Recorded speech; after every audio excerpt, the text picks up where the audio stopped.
Good evening. I'm Ryan Doyle filling in for Michael Koren tonight. In less than a week, on August 28th, the world will commemorate one of the greatest oratories ever delivered. It was on the day back in 1963 that Reverend Dr. Martin Luther King delivered his famous "I Have a Dream" speech. So even though we face the difficulties of today and tomorrow, I still have a dream. Yes. It is a dream deeply rooted in the American dream. There will be marches, speeches, including a speech by President Obama on the steps of the Lincoln Memorial, and a ceremony of global bell ringing. What there won't be is an honest and frank discussion about the current climate of race relations in the United States and Canada to a lesser extent. Lee, do you think that America is a more or less racist country since Barack Obama became president?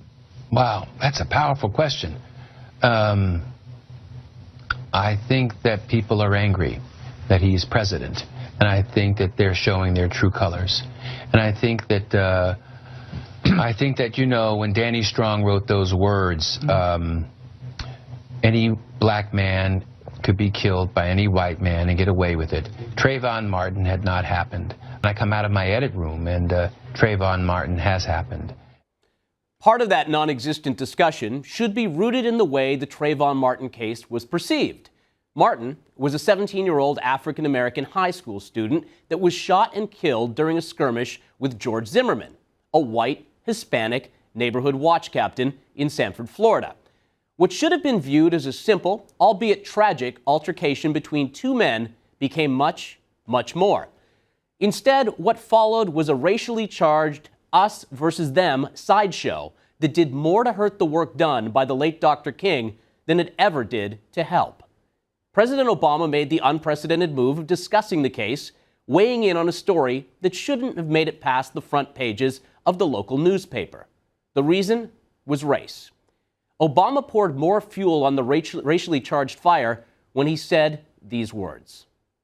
And when I think about this boy, I think about my own kids. You know, if I had a son, he'd look like Trayvon. That statement playing into the agenda of those that wanted to look past Mr. Zimmerman's mixed race and make the issue black against white.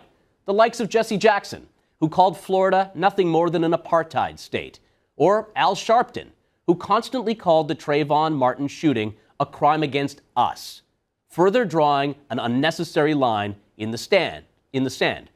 For these men, there are no shades of gray. They have a need to keep that divide strong, even if it is nowhere as deep as they make it out to be. Which brings me to the question many have asked in theory during the year-and-a-half-long ordeal involving Trayvon Martin. What if the race was reversed? What if the victim was white and the shooter was black? A hypothetical question that many failed to answer. Would there be protests? Would there be comments from the president? Turns out we didn't have to wait long for a very real answer to that hypothetical question. Start to Plato in Twilight Beach. We have a male that says he has been shot. He's bleeding in the back. He's not conscious. Is he still breathing?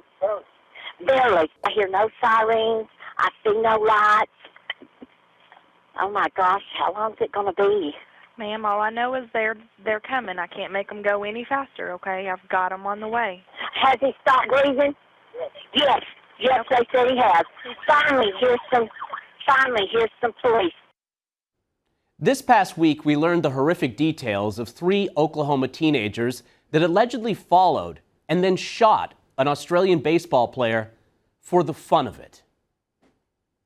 He was asked why they did it, and he basically said, we were bored. We didn't have anything to do, and we decided to kill somebody. The Australian, Chris Lane, was in Oklahoma on a baseball scholarship. He decided to go out for a jog. The 3 men sat and waited in a car looking to kill. When Lane jogged by right past them, they picked him as a target. 16-year-old Chancey Allen Luna is alleged to have pulled the trigger on a .22 caliber revolver and shot Lane in the back of the head, leaving him to die. They claim they did it because they were bored. Now, here you have the exact scenario that was debated in the Trayvon Martin case. A couple of black men killing a white man. Yet the same mass hysteria is nowhere to be found. Jesse Jackson, well, he says he frowns upon the killings, which to me doesn't seem like he gives a damn because, well, it doesn't further his agenda. And the White House, this time around, they're going to wait for all the facts, a luxury they weren't so quick to hand George Zimmerman. It's not that I feel that this case should necessarily be chalked up to race either, but I ask that there be some consistency. The constant fervor that is whipped up needs to end. We have to engage in more thoughtful reflection and understand that just because a crime involves two different types of skin doesn't always mean that race is going to be the reason that that crime was committed. In that very same speech Dr. King delivered in Washington nearly 50 years ago today, he said, "I have a dream that my 4 little children will one day live in a nation where they will not be judged by the color of their skin, but by the content of their character." Perhaps it's finally time we made character the issue and allowed color to be a thing of the past. He was asked why they did it, and he basically said we were bored. We didn't have anything to do, and we decided to kill somebody.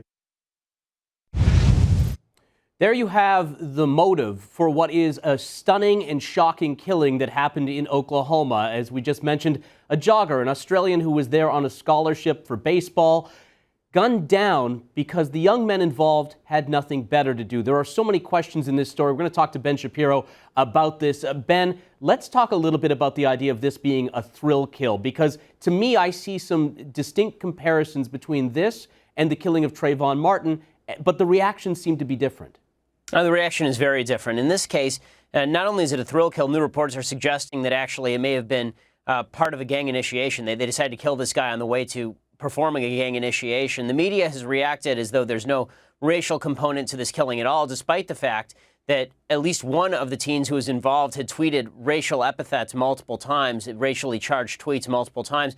And presumably all 3 of the members who were in the car were looking to join a gang, even though one of them was white. The media has basically ignored this case. The White House said that they didn't know anything about this case. Obviously, the same was not true of Trayvon Martin, in which the media injected a racial angle that simply didn't exist and then turned it into a national story for a year and a half. Let's talk a little bit about those tweets, because to me, when an individual, a black individual, tweets out the fact he hates 90% of white people, as the gunman is alleged to have tweeted out in this case, and he talks about how he's knocked out 5 woods, which I understand is a derogatory term for white people, and he makes reference to the George Zimmerman verdict. Race does play an issue somewhat here. I just want a level playing field. If you're going to get upset about Trayvon Martin and you're going to make that a race issue, certainly you have to make it a race issue when it goes the other way.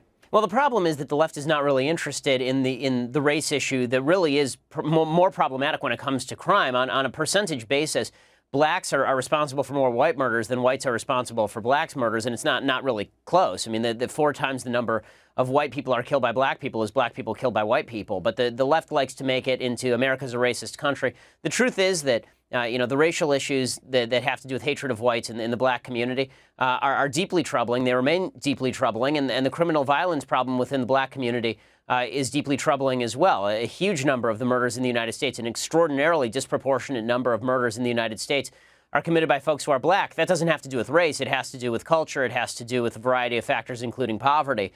But bottom line is that if we are going to talk about race as though it is a relevant issue to crime, it would be fully dishonest to not look at reverse racism when you're looking at racial crimes. Let's bring Barack Obama. You talk about the left-wing media not wanting to touch this story and injecting themselves into the case of Trayvon Martin hand over fist. They really went into that one, as did the White House. Barack Obama was very vocal. He talked about how Trayvon Martin could have been his son. I notice he's not making the same announcement today saying one of these people with a gun in their hand that gunned down an innocent man that was simply out for a jog also could have been one of his sons. And you know what? That really is a problem, because the truth is that there are a lot more young black men who are involved in a culture like the 2 young black men who are involved in this particular shooting than young black men who are killed by people in self-defense, Hispanic men in self-defense. I mean, the bigger problem for young black men is being shot by young black men, especially in gang warfare.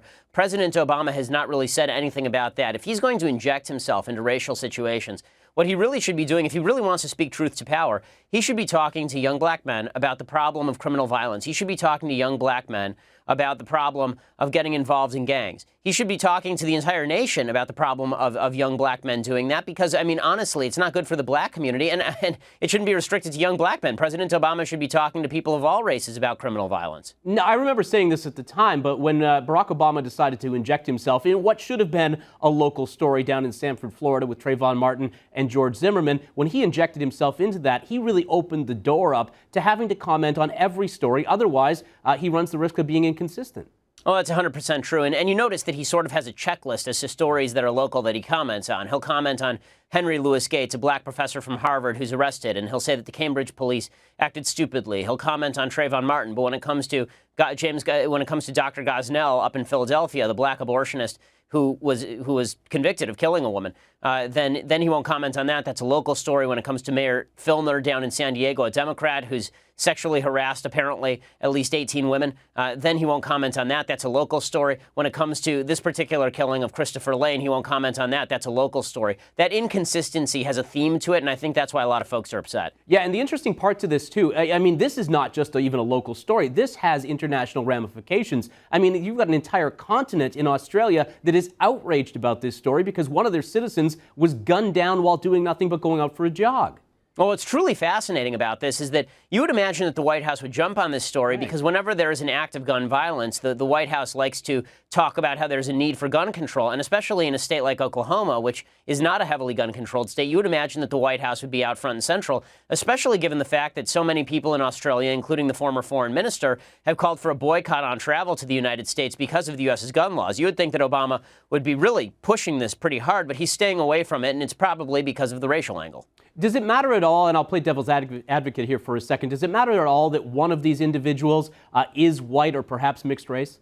I don't see why that really should matter. I mean, I think that it's relevant to the question as to whether racism was involved, but the fact is if all three of them were about to be involved in a gang initiation into the Crips, this is actually kind of an odd subculture in the United States of young white guys who get very involved in gang culture, whether it's white or black. Gang culture is not limited to black folks, of course. And so I think that it has to do, again, more with gang culture, which is in many cases racist, rather than it has to do with race purely. Yeah, and I think it's something that the president equally should be speaking out against. If we've got a problem or an epidemic of white and black people mixing together, getting involved in gangs, and thinking that it's okay to sit there and just out of sheer boredom or jump into a gang as some sort of initiation, that they're going to kill somebody, he's got to step out and say, this is not right, this is something we don't want to see replicated. And if he's got to say it loud enough that the people in Australia hear it, well, then so be it. But the president, he can't just sit and stay quiet on this issue. Ben, we appreciate it as always.